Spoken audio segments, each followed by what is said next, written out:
Hey guys, and welcome back to B King's 4x4 and Adventure.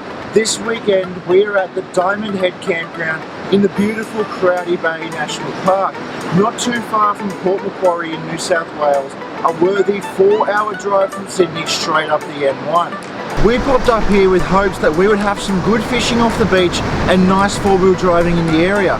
So far we haven't been disappointed. Last night upon arrival, Jarrod pulled a really nice brim out of the water here off of Diamond Head Beach.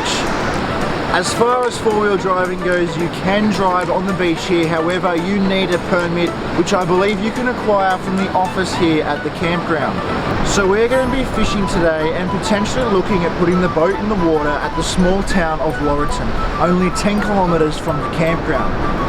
We're also going to look at doing some four-wheeling on the beach, but that will depend on the tide. The tide is coming in right now, and by the time we got anywhere up the other end, it will be very difficult to get back. We don't want to get stuck out here, so we're going to wait for the next low tide to bring the car onto the beach. So without further ado, Jarrod got stuck right into the fishing while I had a look around this beautiful beach. The scenery was absolutely amazing upon first impressions. The weather was even better. I can see why this place is so popular.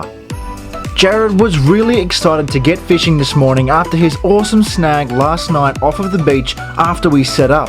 He managed to reel in a nice brim directly from the surf off of Diamond Head Beach. Get a look at this.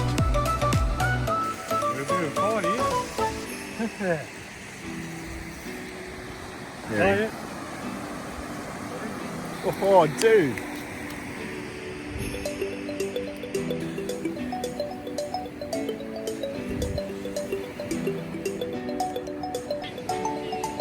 No, we'll throw him back. Beautiful. So after seeing that, you can imagine why Jarrod was so keen to cast that rod back out. So it's starting to get pretty popular here on the beach. I think we're hitting peak hour for the morning time. So we're finding it pretty difficult to cast out here without interfering with somebody else. So we might be heading back up to camp soon, doing some other things and coming down later on and trying out the fishing again. So we put up the rod and headed back to camp. After some solid time to relax, we thought the conditions were right to head down onto the beach for some four-wheeling. The beach was fairly packed when we decided to drive on. The conditions were not perfect and we may have misjudged the tidal information, so we had to make this stint a quick one. Even though the tide was approaching us, the scenery was absolutely beautiful and the weather conditions were perfect for beach driving and most importantly, the scenery. We ended up being able to drive all the way up Diamond Head Beach. In fact, we drove a little too far and we missed a sign that said no vehicle access past this point. Thankfully, one of the locals turned us in the right direction just in the nick of time. So, as I've just found out, you can purchase the beach access passes from Laurelton, which is the closest town to the campground. The only vehicle access onto this beach is from Diamond Head Campground itself. So make sure you look at the tidal information before you head out, because there's no other way that you can get off this beach. So I've gone ahead and aired down to 15 psi for this beach. In my opinion, there is no point even trying on this beach with highway pressure. You will get stuck.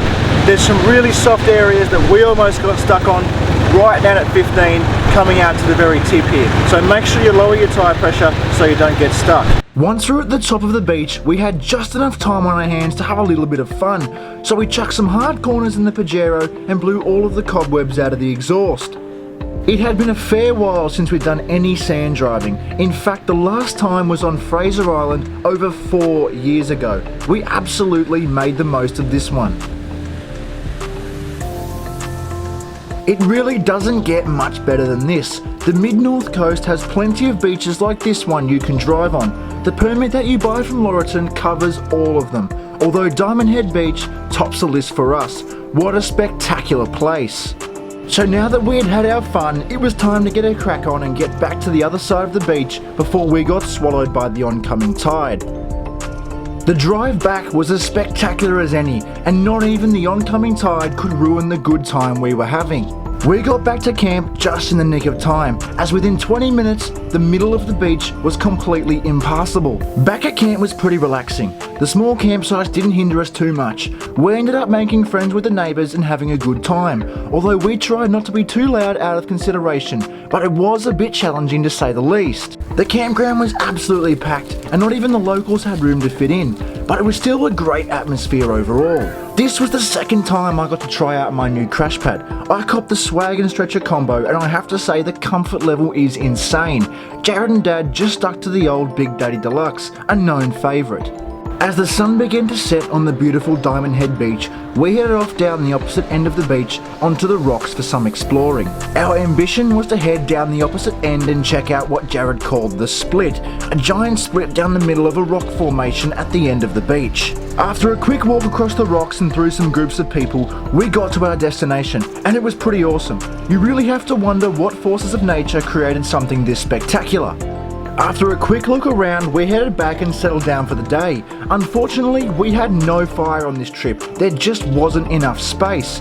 The night was relaxing and warm enough to sleep with just a fly screen down on the swag. The next morning was just as beautiful as the first. Dad packed up and left pretty early after breakfast, leaving Jarrod and I to wander around for a little while. We went back down onto the beach where Jarrod had his first ever crack at sand driving. Not long after that, we decided it was time to hit the road. Now I can't go anywhere without giving a really big thanks to one of my favourite channels on YouTube, Tyler Thompson, for letting me use some of his awesome drone footage from his adventure here a couple of years ago. If you guys like that scenery, go ahead and check out his video. The weather's a little bit different to this, but I'm sure you'll really enjoy it just like I did, guys. Now I hope that you all enjoyed this beautiful place just as much as I did. Diamond Head Beach has to be close, if not at the top, of our favourite destinations list after this weekend. I mean, just have a look at this beautiful beach behind me here. Not a cloud in the sky. Now if you enjoyed this one, guys, and you want to see more beautiful places like this, I urge you to consider subscribing, because you guys make these videos possible and make it possible for me to visit these beautiful places. So thank you guys for watching from all of us here at the Vikings 4x4 and Adventure team, and until next time, guys, stay safe.